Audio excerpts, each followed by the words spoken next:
Today's conversation is co-sponsored by MALA, the Muslim American Leadership Alliance, and is part of our collaborative initiative Beni Adam B'nai Adam, Restoring Humanity, which seeks to bring together our unique, diverse communities to foster a healthy and impactful exchange of dialogue, dispel myths, and build solidarity that transcends beyond borders and religion.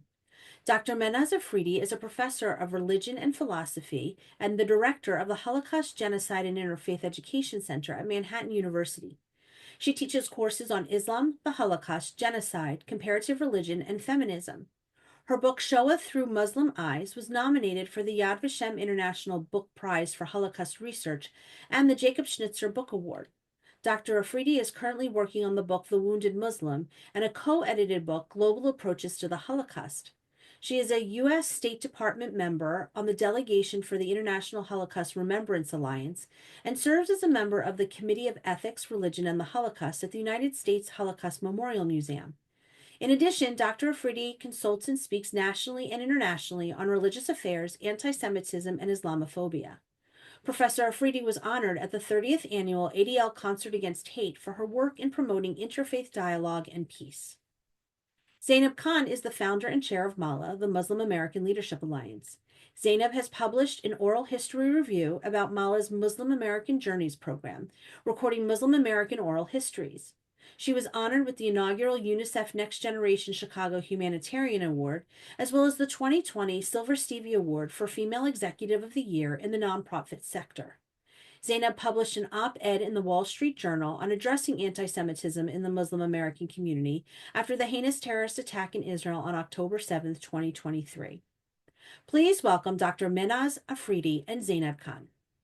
Thank you, Suzanne, for such a wonderful introduction. And this partnership has been incredible in regards to just the topics that we have covered, as well as the reach that we have transcending beyond our audiences. And today I was very, very excited about today's webinar, just simply because Dr. Mehnaz is not just an incredible colleague, but a dear friend. And Mehnaz, this is just going to be a great conversation. Your work has been so profound, and yet at the same time, it's just so needed, right now. I know just this past January 27th, we commemorated the 80th anniversary of the International Day of Holocaust Remembrance. And so you have made this like your life mission, professionally, but also personally. And so your book is Shoah Through the Muslim Eyes, and we'll share the link where people can get it, but it's your story as well. And so I'd love for you to kind of share this journey that you've had, which led you to, write this book and do the work that you're doing, not just domestically, but internationally on Holocaust denial and Holocaust remembrance. So I'd love for you to share that. Well, first of all, let me thank Suzanne Borden and Moment Magazine. I'm really honored to have this conversation, especially with Zainab. Zainab is a pioneer for Muslim Americans in the nation. And I think that the work that MALA is doing is so, so important in terms of its honesty, its integrity, its understanding, bringing people together from all walks of life, including Muslim Americans, to certain understanding about other religious minorities, and especially Jews, Jewish Americans here in the United States. So thank you for having me. And, I'm honored, but I'm also really humbled to even speak about my book, which I was saying earlier came out such a long time ago. And I'm trying and crawling to work on this new book called The Wounded Muslim. So, I guess professionally, as a Muslim woman heading a Holocaust center has been quite a feat. It's come with its challenges, but it's also come with a lot of its rewards and understanding, especially in the community where Manhattan University is in Riverdale, New York.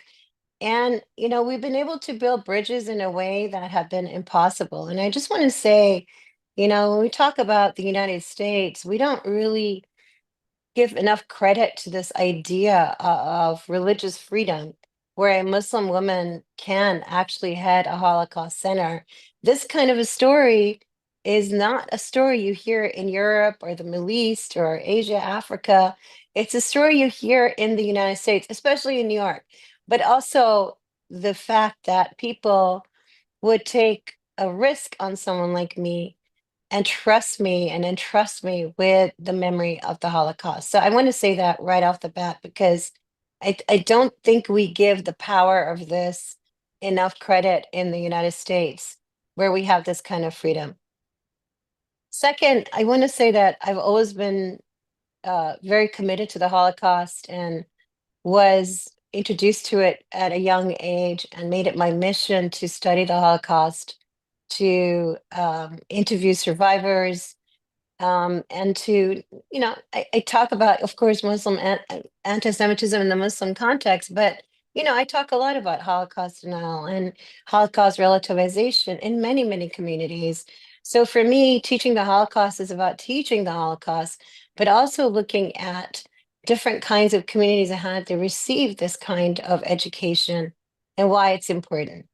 For me personally, as a Muslim woman, I have been taught through Islam to be honest, rigorous, and to always tell the truth, even though it may not sit well with some of our community members.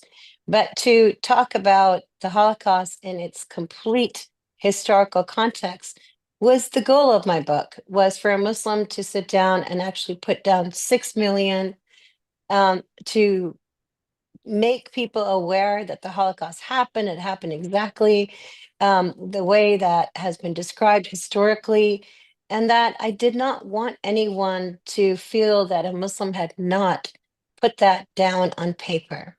I also wanted to talk about my journey through this and, how I too have felt as a minority, as a Muslim woman, Islamophobia, but also how I can understand some sentiments of what it means to be a minority in a larger context and community. So there's a few things that are going on in my book. And I also very much believe that we have to tell positive stories, which is Muslim rescue of Jews during the Holocaust. I do a whole class on North Africa and the Holocaust, where I introduce students and the audiences to a whole new dimension of the Holocaust, to show how far the Holocaust went and its reach.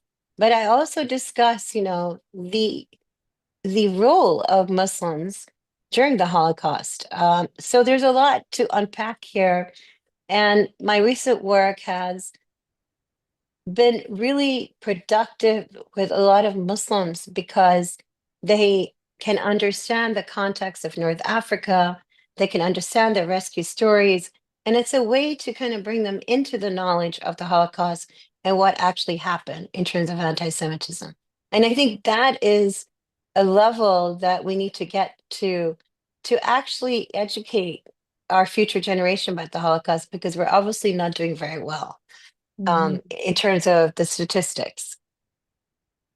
And speaking of the statistics, just kind of, I know this topic is it's so relevant because Holocaust denial and distortion on itself is like, it's prevalent all over the world, not just within, yes, in the Muslim community, it's quite a bit of a problem, especially when it comes to the Middle East and North Africa now, right? I think there was a survey that AJC had done, and it was like, I don't know if they had done it or they reported it, but it was like 38% of people in the Middle East and North Africa don't know about the Holocaust. And then it was like a staggering 63 or 64% that believe the information is distorted, and that it's a myth or that it's greatly exaggerated.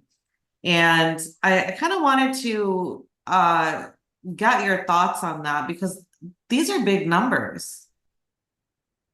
Yeah, I mean, there are big numbers. I mean, the problem, and this is kind of a deeper, larger problem in um, perhaps what we call Arab countries or even South Asian countries like Pakistan, India, Bangladesh, other places. that have a large majority of Muslims in Indonesia, is that, we don't have a tradition of teaching about genocide or Holocaust at all. Mhm. We just don't have it. I mean, Morocco has a program, and they have instilled a program into their curriculum that talks about the Holocaust in Morocco, but also about the Holocaust education. But that's very rare. I mean, in Dubai, I went to the exhibit, a very tiny exhibit, but at least it was a Holocaust gallery that was done in old Dubai, and it showed the Holocaust. So there are certain movements, but at the same time, we're not doing very well about our own history. And so I think that there's a big vacuum, there's a gap, there's a depth that we are missing in terms of our own history of understanding of not just the Holocaust, but also what was going on during World War II. If you look at World War II and if you look at pre-World War II, our histories are very different. If you look at Western historians versus, say, Muslim or Arab historians, it's a very different history. And I try to, in my work and in my classes, bridge that gap as much as I can to try and show two perspectives at two very different moments, not a comparison, but sort of an understanding of what these populations were feeling at the time of World War II. I think that is the kind of deep hole. And if I could have a wand, and I wish I could, I would change the curriculum in most of these countries and look at not just the Holocaust, but also what led up to the Holocaust, right?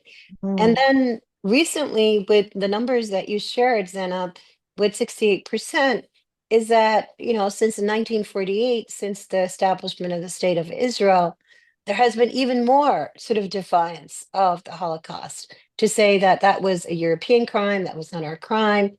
There's relativity around that, the numbers of the Holocaust. I mean, I quote this in my book where Mahmoud Abbas, says it's 2 million, that this was, part of war, the fog of war. And so, I think that that has become political. And, when I teach about anti-Semitism, it's important to talk about religious anti-Semitism, racial anti-Semitism, and then political anti-Semitism. And that's where we're confronted Wow. by in terms of looking at this kind of profound gap of understanding, and also the lack of understanding that there were Jewish Arabs living in Arab countries that left, mainly in the 1950s because of the establishment of Israel, and the fear that they had that there was going to be more anti-Semitism towards them in these countries, and that history has also been lost. Um, and I think that's sad because it is an Arab history that we Yeah. share, Muslims, Jews, Christians as well, Orthodox Christians, Catholics. I mean, there's so much of this wonderful, rich history that we've sort of blotted out from our consciousness. And what I'm trying to do is pull some of this out and sort of look at it with, small narratives and stories that are accessible to students or even just to large audiences. So it's really hard work because you're almost like trying to start with scratch one. Um, and there's so many people who already have these preconceptions about who Muslims are, who Jews are. You know, Jews are the colonizers, Muslims are the terrorists. I mean, we have this. I have to deconstruct all of these notions before I get to teach, and that Yeah, is and a it's so challenge. dichotomous, right? You're one or the other. Yeah. You either, if you're Muslim, then, and I think that this is also a very important subject to also touch base on, because Muslims who are concerned with anti-Semitism, I will say, we're not rare.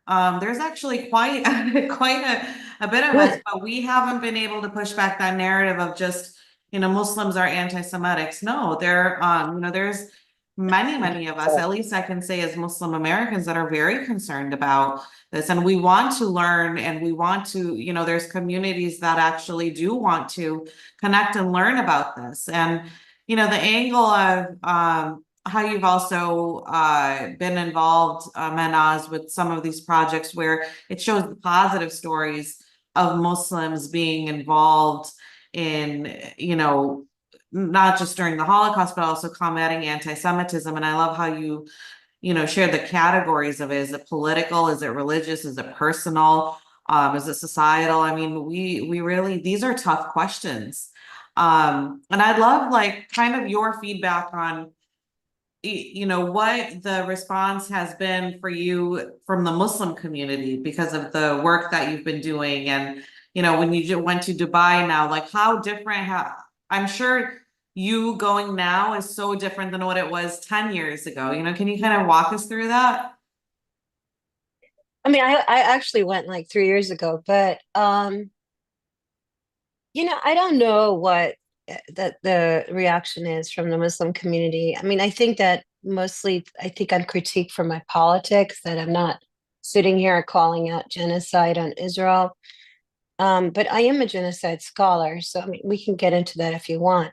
Um, but I feel like Muslims are quiet because, honestly, Zainab, I love my faith. I love being a Muslim woman. I think it gives me a lot of freedom. I think, teaching Islam, as a faculty member that I am there, I'm teaching a class called Muslims in America, and we're looking at, the history of Muslims in America, the first kind of, African Muslims that came with slavery, the different immigration periods, the adjustment that Muslim Americans had to make to this country. And then, I teach the Quran and women in Islam and look at the different kinds of interpretations that go on, the different schools of thought in Islam. So it's really rich to be teaching that because it's important to me. At the same time, I feel it's important for me as much as it is to teach Islam as it is the Holocaust or anti-Semitism, because to me, Jews have been in the Quran always brothers and sisters. And recently I read some article that was talking about how Jews are vilified in the Quran, and you're always, read these kind of things. But there's so many verses that person wasn't taking into account, right? And I think that the literalist interpretation of these things, both on the Islamic side and the Jewish side, become problematic, where we stop to sort of talk in a way where, we are from the traditions that are taught ijtihad, interpretation. I mean, the Jewish tradition is complete with interpretation, amazing interpretations, and also the Quran. So I think those kind of things are really kind of exciting for me to be teaching, because I'm not trying to just see Islam in a positive light, but also try to see Islam for the context that it came in and what it was doing early on, what Prophet Muhammad was doing with Jews or Christians, and what was it like at the time of pre-Islamic Arabia, right? So these are really, really important for me. And as a Muslim woman, I think that I'm passionate about that. So I'm not one of these angry Muslims that hates my religion or hates my culture or thinks we're all terrorists. But actually, I want to bridge a gap in the thinking of my audiences who are particularly Muslim and also Jewish, to understand that this gap doesn't need to be there, that we need to work together and look at each other's histories and our perspectives in order to come to some kind of a dialogue or interchange, even about what's going on today, in terms of Israel, Gaza, Lebanon, etc. No, and it's an enormous magnitude, right? Of when we say the words bridging that gap, that space in between is so potent. And I don't think, it's so much easier said than done. And here you have been a Pakistani Muslim woman in this space, right? That is, it's almost like people might be like, wait, let me read her name again. Let me see. And that by itself, I think, is just so powerful. Because this is the example that we can lead, right? We can lead with. And like you said, like there's been like silence from the Muslim community in that, right? And so kind of what Mala has also been doing is like working on getting that silent, like removing that silence and the barriers. And I think somebody had asked a question, which is so, relevant and right now as we're speaking, like, does the fear of reprisals within the Muslim community keep leadership from speaking out against anti-Semitism and Jew hate? I mean, I have my opinions. I absolutely do believe the fear. Yeah, I believe the backlash and the fear of being ostracized or the fear of being alienated. It's so conditioned, right? It's so conditioned. And now it's a matter of like unlearning. And so I'd love your thoughts on that too, because we share that similar culture, right? And I think it's because being, South Asian, Central Asian, also we both know, like in our community, there are, even the way, like what you said, the way it's presented or the way it's taught is so different. What can we do, right? What can we do from knowing the way our community is? How can we get over that fear? Yeah, I mean, And it's a big question. I'm just kind of throwing it out there. I know you and I have both been working on that. There's no yes. easy answer to that. No, there isn't. I mean, but I just want to say, like, I think if I were to give up everything in my life, I would, except the classroom. And I'll say that, you know, because it's really important. And, in my classes, I have Palestinian students, I have Jewish students, I have Catholic, mainly Catholic because we're a Catholic university. And last semester, we did do 2 weeks on Israel and Gaza. And I didn't come in with an ideology, but I let the students kind of think about what was going on and to be able to express how they were feeling. And even, the Palestinian student, there was no anti-Semitism and there was no Islamophobia. There was real discussion. And I feel like that's so possible in a little classroom like that. Why can't we do that, in public? Yeah. I mean, the other day I asked my class this semester, about anti-Semitic tropes.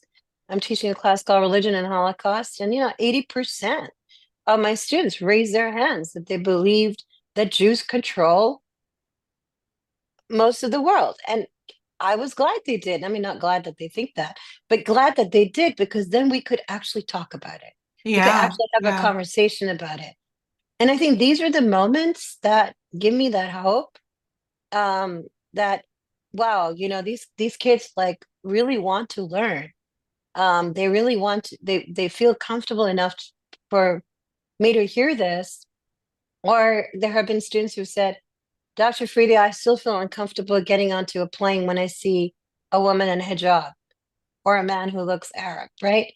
And we'll work with that in the classroom and talk about that fear. So I think that is something, I know it's in the classroom, but I think that those conversations have been sort of completely buried in social media, in dialogue, in discussions.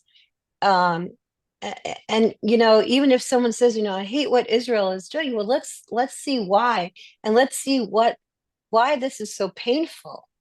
Or the fact that all people that support Hamas or terrorists, let's talk about that. There's nothing, I'm not going to become less of a person if you offend me in terms of what I think, and vice versa. But what we might be able to do together, as much as we disagree, is get to some kind of a conversation.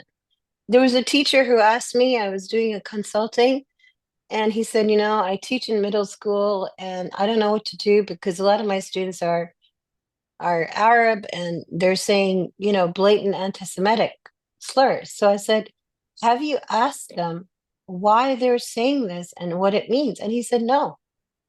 I've never even thought about asking them. I've just shut them down.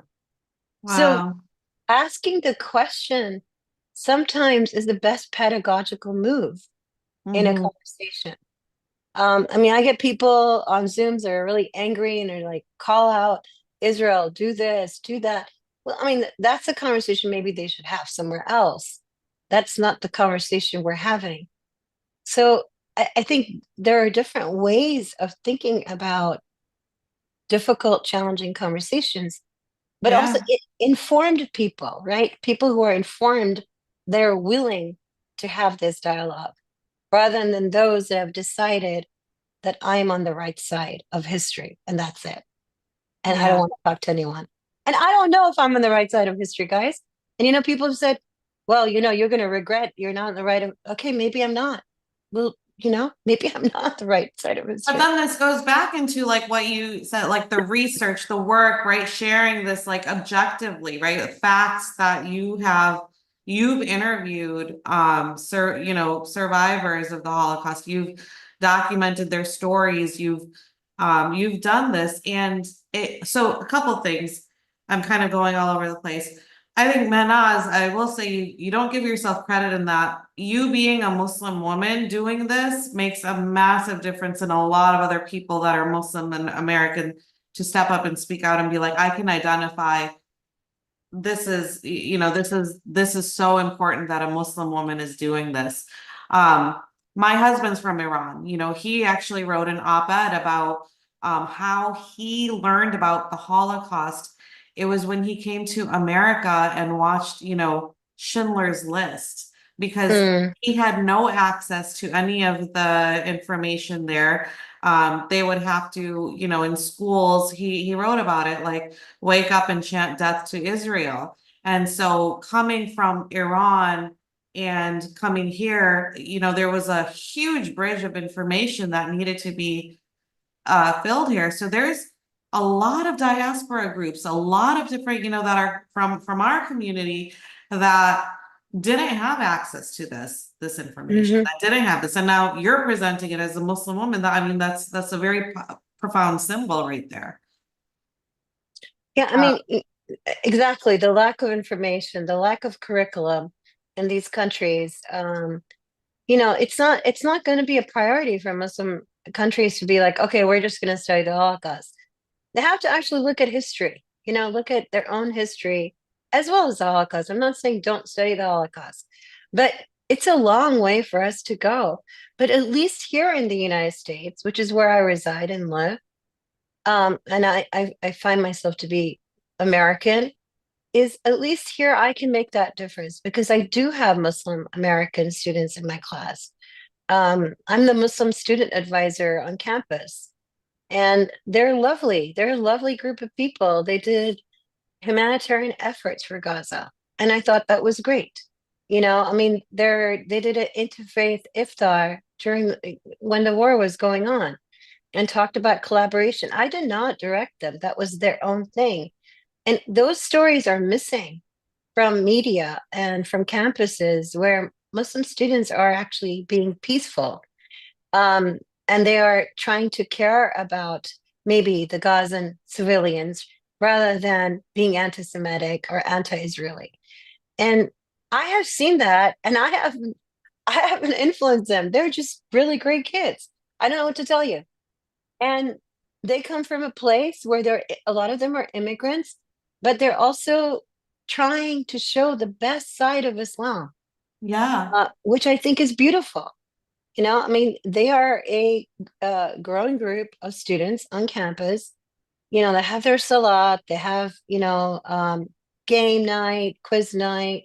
They do all kinds of really wonderful stuff. I help them a little bit if they need help. I had, someone come talk about Muslim women's rights. They've come to my Holocaust programs, like Crystal Nacht with Michael Birnbaum. And, they came to the Armenian genocide program. So, there is this feeling that the Muslim American students really want to kind of become part of this culture and not to confront it in a way that they're perceived to be constantly doing, whether they're Arab or Muslim or Palestinian or South Asian. Yeah, and I think that actually there's a great question that was also being asked by the audience is that, your identity as a Central Asian, South Asian woman, do you think that changes the perspective? Like, have you come across an Arab, woman professor that has the same kind of approach. I wonder, like, if being non-Arab changes the way that you've looked at things. I'm sure it has, but I was born in Pakistan, but I was raised in Western Europe. So I think that had a lot to do with it. But I was raised strictly as a Muslim and had Quranic studies. And my parents allowed me to play with Hindus, with Jews, with Christians. There was never any kind of prejudice. And then when I went to the Middle East was when I sort of noticed that there were no Jews around. And I was kind of like shocked, like what happened? And then there was censorship of the word Jew in Israel in my books, and I talk about this in my book. And then when I moved to New York, I moved to Scarsdale, New York, where I was teased because I was Muslim and by the Jewish girls on the soccer team. So I had this weird kind of like, okay, what's going on? Why is this antagonism happening? And I would ask my mother, what is it? And she'd say, it's not against Jews, it's all political. And then she would just stop the conversation.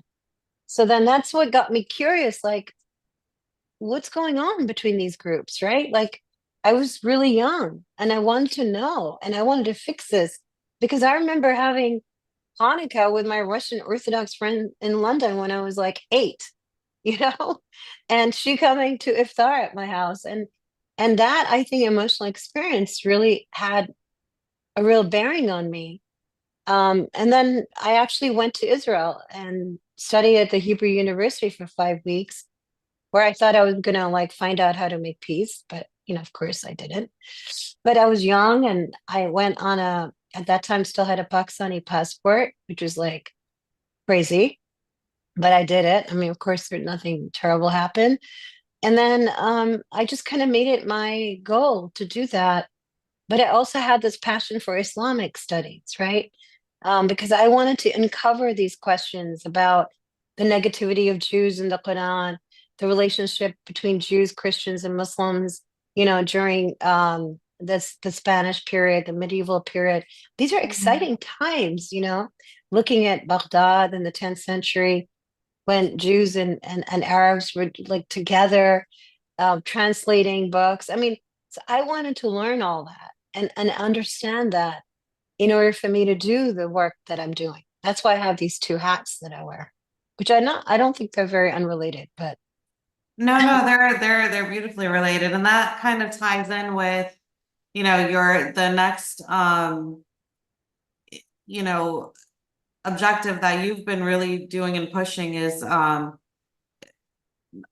Holocaust, addressing Holocaust denial, and especially in the Muslim world. And I know that recently, we, Mala, and your initiative, you as the leader, on Holocaust denial, we have submitted a grant to IRA to actually like bring this topic to the Muslim world across the globe, but then also connecting it here domestically, especially after October 7th. So it's two hats, but there's a really strong space in between, right? In that potent space. So yeah, I mean, this grant, I just want to tell the audience, I'm so lucky to have Zainab as a major partner. Moment wrote a recommendation for us, Moment Magazine. And we also have Faisal, who does work across the borders, right? As his Ideas Beyond Borders, yes, and he's from Iraq, and he does phenomenal work. So our plan is to hit social media, right, and make videos about against anti-Semitism, education about Holocaust, and also to, while we're doing that, is to have physical interactions and exchanges here in the United States about this issue particularly. So we're hoping to hear probably in late March or April about the grant. But it's an exciting project. And I think that, the IRA is very excited because they've never had just all Muslims trying to do this. Right. And that's something that I think was something that really hit home for me, was like, wow. And almost 80 years, right? Now we just commemorated the 80th anniversary of the Holocaust. In 80 years, there hasn't been a Muslim group, whether it's American or across, that really focused on a perspective like what your book is, the, Shoah from the Muslim Islamic lens. Has never been done. Yeah, and it's about time. So we're doing it. And, I think the audience should know that we are always looking for support, but we're also really trying to reach the new Muslim American generation. And I really, really believe working with them at Manhattan University, they're amazing. An Arab girl came yesterday to my office to interview me about my work. And she said, I just find your work so fascinating. I can't believe what you do. And she's taken 3 classes with me, and she goes, that's funny, you just let us think for ourselves. And she's Arab, and she's gonna do that for her communications project. I couldn't be happier that she approached me, and really humbled by her wanting to do this, and said, it's so rare to see a Muslim woman. She didn't care if I was Arab or Asian, whatever, do this kind of work. And I'm just really fascinated because I've taken these classes with you. And, you're so beloved, Dr. Afridi, because you really do let us think for ourselves. But when they think for themselves, they don't have hatred. They really don't.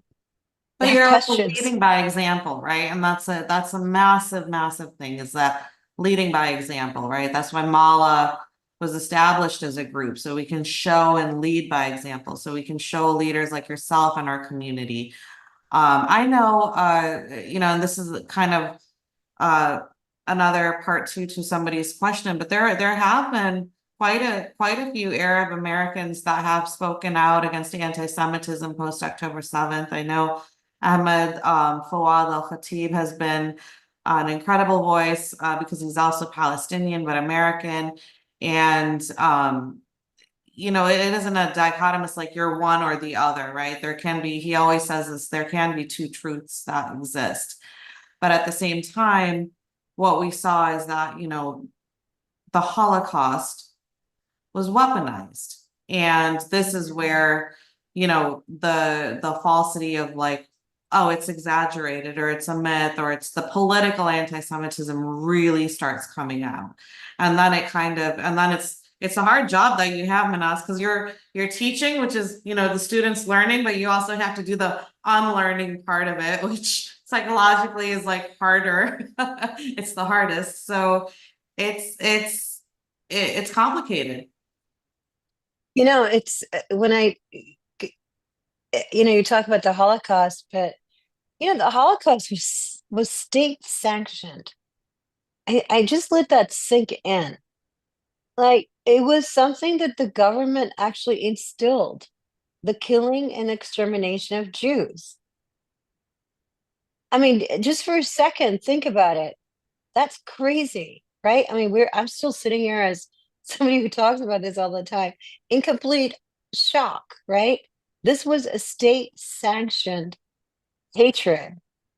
There was money spent on it. There was energy spent on it. There was World War II going on. Meanwhile, concentration camps and death camps were working 24/7.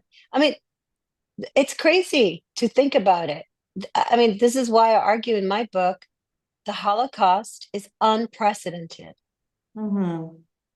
And I give the reasons for why. I don't say it's unique, because I think that everybody's suffering is as important as the other person's. I really, really believe that. And we have to believe that as human beings, and listen to each other's suffering, whether it's victims of Gaza that I actually know, or victims of October 7th that I know, those are valid suffering. You have to hear those suffering. It's not about one or the other.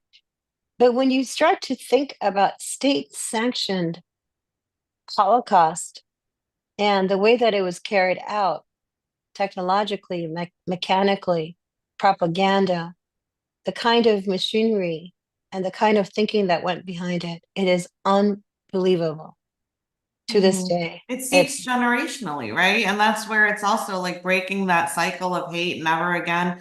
It's hard. And this is also, it's not impossible, but it's going to take a tremendous amount of just the work, the kind of work that we're doing. Somebody had asked, there's horrible anti-Jewish books that are available in Lebanon, Syria, Jordan. If it's so readily available to the population, how can you re-educate them? This is why we applied for that grant, so we can actually disseminate different information, real information, right, to counter that.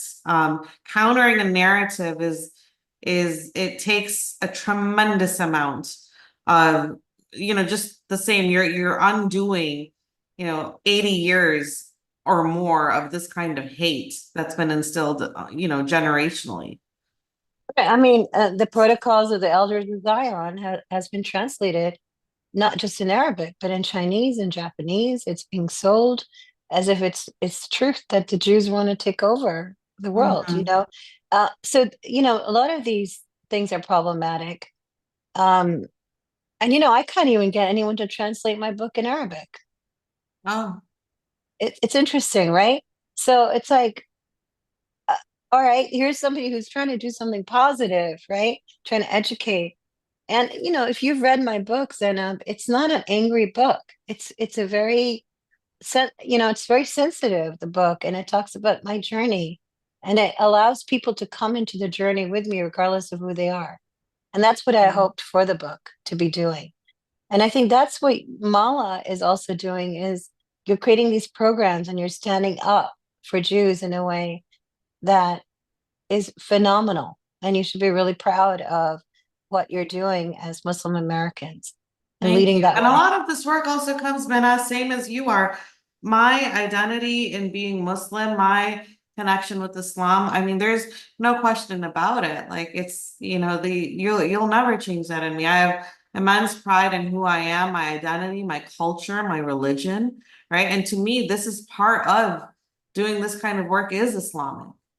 It is Islam. This Yeah. is Islamic, right? This is how I grew up. This is how I knew the Islam that I know. And there's many, many more people, right? That's what Mala and yourself, like we're saying, we're not unicorns in that sense. There's a lot of us. It's just that it's, negativity will take it. And even if we may not be the majority of it, where we're at, we just haven't been able to organize our voices. But it's by leading by example. So sharing your book with our community, sharing the work that, Mala is doing, sharing the International Holocaust Remembrance Alliance, the toolkit, the work that they should, it starts with us doing it, right? And then it's also being able to bridge that gap.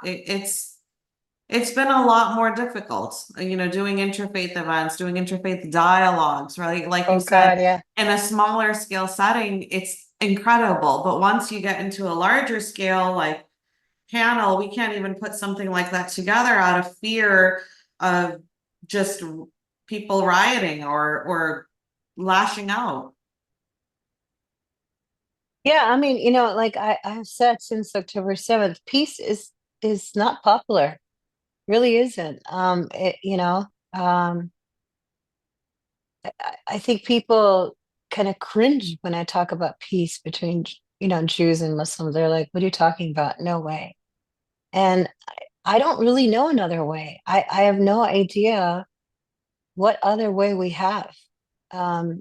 If we have, to sort of like, fight the Israeli state, or to fight everybody who's Palestinian. I mean, what real choice do we have? When I wake up in the morning, I think of all the wonderful people I meet in terms of the work I do, and I say, look, these guys are out there like warriors fighting for peace. If I don't get up, there'll be less of us. And that's really what it's about. And that's what Islam and Judaism teaches us. It teaches us that over and over again, both in the Torah and both in the Quran. And I kind of, if I go to Shabbat service, I take my students sometimes and I listen to what's been said in Shabbat. It's very similar to what we say in our Salat or, Yes. when we pray. So there's a spiritual aspect of this for me too that I can't leave behind, which is, you know, God says that yes, there's justice, but it's better to make friends with your enemy rather than fight your enemy. Hmm. That little phrase has kind of been erased. Wow. With compassion, with empathy, right? And showing the human connection here. This is what it's about. And somebody had asked, do you think anti-Semitism can be corrected, or is it a tradition that'll go away? And if I can answer, I think hate is part of the human condition. And to counter it, this is what's needed. Unfortunately, there's never hate now is never gonna dissipate. It's just part of the human condition, but it's up to us to reverse that. To bring the truth, bring the light, and to remove the hate. Right. And I know people who have lost family in Gaza and also in Israel recently, and they're actually working together, which, gives me sign for pause because they feel like the loss is just not worth it. That to not talk, even after they've lost their families, their homes, maybe they're a child, that they're still continue to work together. And those are the examples that I provide audiences with, and have those kind of people come and say, look, this is what happens, right? When you don't want peace, this is what happens. Mhm. And then you're sitting in two different separate states or rooms. And I think that's something really humbling that I've heard both Israelis and Palestinians talk about, which it blows my mind. I don't know how they do it, but they really inspire me, to really deal with any kind of hatred or prejudice that one might have in one's soul or heart about the other, because to do that is extremely courageous. It is. Wow. And I know this went by so fast. I know. This went by so fast that I feel like we need to do a part two, and just ending it on the concept of humanity, right? Shared humanity. And that's the partnership that Mala has with Moment Magazine, is to show our shared humanity amongst different topics, amongst, different themes, but showing the way that we can bridge them, whether it's religious, social, political, having these really tough questions. But this is how we can start in our community, in our own, whatever it may be, whether it's Jewish, whether it's Muslim, whether it's Pakistani, whether it's whatever, cultural. This is how we can we start it, is through these kinds of dialogues, tough questions, tough answers, but Yeah, talking through it.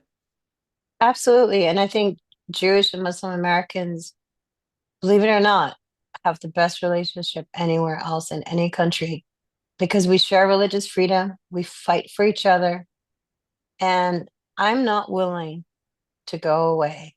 I'm still standing by the side as their ally because there are groups where we've done so much work for civil liberties and against religious discrimination in New York City, where we have Muslim Jewish advisory boards like with AJC.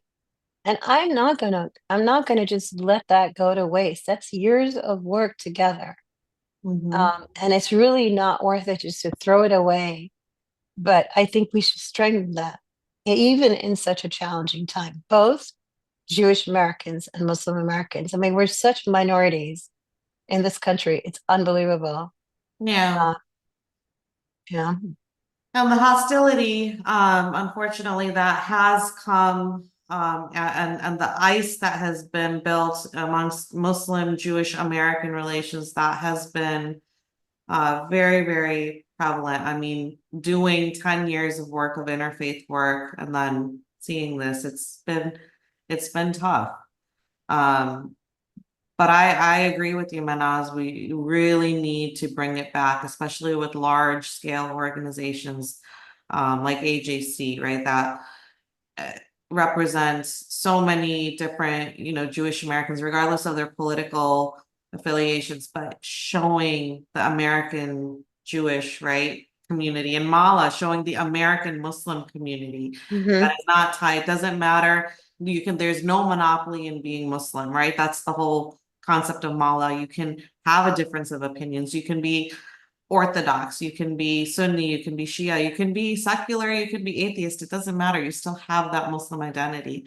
And so I do think that there is, the theme of that potent space, and working in that. So I really hope that our grant, it's so symbolic, and it's so, to do this, to me, it makes my heart, like, you know, it makes my heart flutter, because doing this is so symbolic, and it's never been done before, is to do Holocaust denial, Holocaust remembrance, Holocaust distortion in amongst the Muslim community.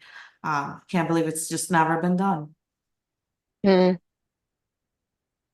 But Suzanne, I will ask you to rejoin us. And again, thank you for this incredible, incredible opportunity to join forces and have this conversation. And it's an honor to always be a part of Moment Magazine's incredible work. Thank you, and I want to thank Thank both you. of you for the incredible work that you are both doing. As we're about to end, one last question about what can folks in the audience who are listening, what can they do in their communities, and are there resources out there, whether from Mala or other organizations, to get them started? Well, I can answer this. From Mala's side, we'll definitely be promoting and pushing this book.